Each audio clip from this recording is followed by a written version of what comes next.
Ketika Kementerian Pertahanan baru-baru ini mengajukan anggaran sejumlah 124,995 billion dolar, kita bulatkan ya, 125 billion dolar atau mendekati angka 1.700 triliun, sebuah angka yang lumayan besar yang membuat otak saya yang kecil ini menjadi hang atau loading. Sebentar, ini anggaran untuk apa ya?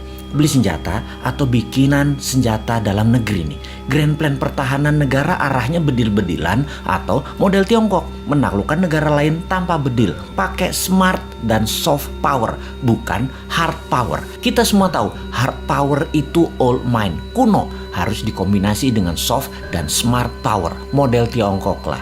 Beli pejabat negara lain, kasih pocket money, kasih pinjaman lunak, dibangunkan apapun yang sifatnya jangka panjang dan seakan penting di negara tersebut. Misalnya nih ya, negara tetangga kita banyak tuh pejabatnya yang kena strategi smart powernya Tiongkok. Rakyatnya kemudian dinina-bobokkan dengan narasi. Dan untuk negara kita yang pejabatnya NKRI garis lucu semua, hanya ketawain negara tetangga itu. Seru ngelihatnya.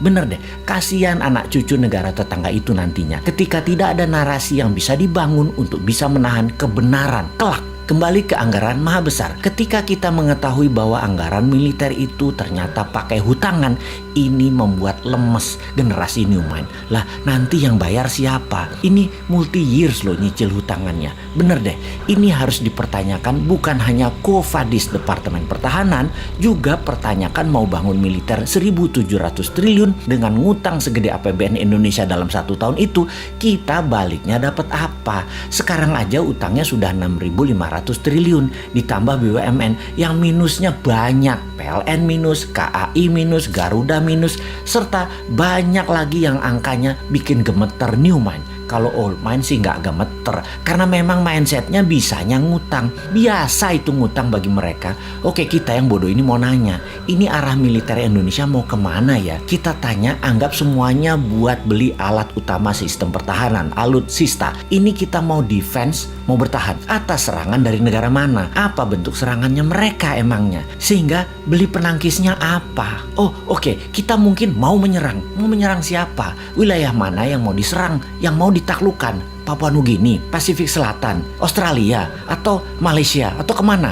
Tiongkok mungkin kita mau taklukkan. Pakai apa penaklukannya? Apa yang didapat dari serangan keluar tersebut? Misalnya mau menaklukkan Tiongkok, kita mau ambil hartanya Tiongkok, mau ambil cewek Tiongkok, atau mau ambil Malaysia supaya kontrol Selat Malaka 100%. Mau kemana kira-kira bos? Apa kita mau perang biologi? Jadi bukan beli senjata berat, tapi bangun senjata biologi buat virus baru. Kalau nggak makan gudeg, pada mati. Virus ini kita akan sebar ke seluruh dunia. Kita buat orang panas dingin, sesak nafas. Tapi begitu makan gudeg, sembuh. Kita siapkan gudegnya. Agen-agen di seluruh dunia, negaranya kita kendalikan. BPOM di negara lain kita mainkan agar gudeg lulus BPOM mereka. Dan makanan lain yang mirip-mirip gudeg gak dapat izin BPOM di negara lain tersebut. Kemudian kita sebar lagi virus lainnya lagi, yang obat penangkalnya rawon. Kemudian virus yang obat penangkalnya empek-empek, nasi padang, dan lain sebagainya. Nah, kalau perangnya begini saya dukung dah. Atau kita beli HARPS. Kita ubah cuaca, kita bikin Papua ada salju agar Indonesia ada 4 musim di Indonesia bagian timur. Di Maluku, Nusa Tenggara, Papua ada salju. Bayangkan di Maluku dan Nusa Tenggara ada salju, ada pantai.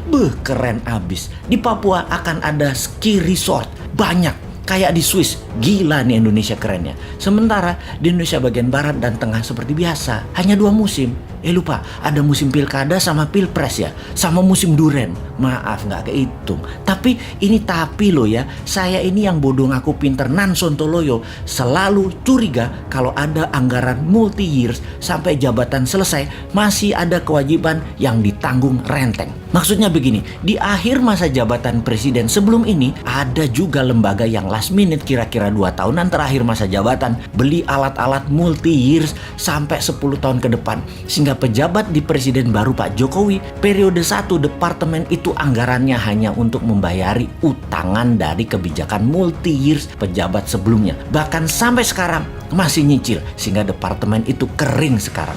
Ini ngebayang aja, kalau kita beli barang dari luar negeri, komisinya di luar negeri loh ya. Komisi selalu didapat dari penjual kan. Dan jarang loh penjual nggak ngasih uang tali kasih, itu jarang. Jadi si pejabat periode lalu beli-beli dalam jumlah besar, komisinya di muka dong ya. Gede banget dong komisinya karena dealsnya multi years. Lumayan, namanya juga udah akhir masa jabatan. Mulai paham kenapa si Sontoloyo ini berkerut kening urusan anggaran besar multi years yang ditanggung renteng sampai pejabat berikut-berikutnya. Ya, mudah-mudahan analisa si Bosman ini salah lagi. Karena kayaknya amanah kok pejabatnya. Calon presiden kemudian kok. Pasti maha suci.